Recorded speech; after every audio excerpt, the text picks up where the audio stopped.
Dito lang yan matatagpuan sa Glorieta Por, ang mga sariwang seafoods. Makikita nyo sa aking video yan.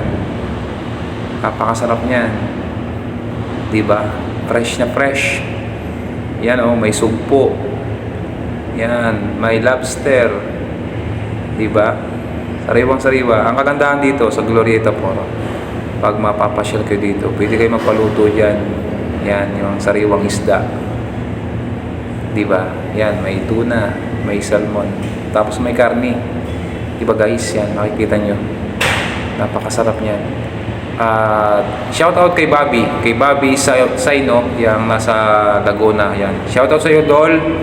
Kumusta at ingat kayo dyan lagi. Si Idol Bobby Saino. Kanyang Facebook kasi iba yung pangalan niya sa Facebook, kaya hindi ko, ang hirap banggitin ang kanyang pangalan sa Facebook. Ang true name na lang niya ay Bobby Saino. Shout out sa iyo, Dol. Bye.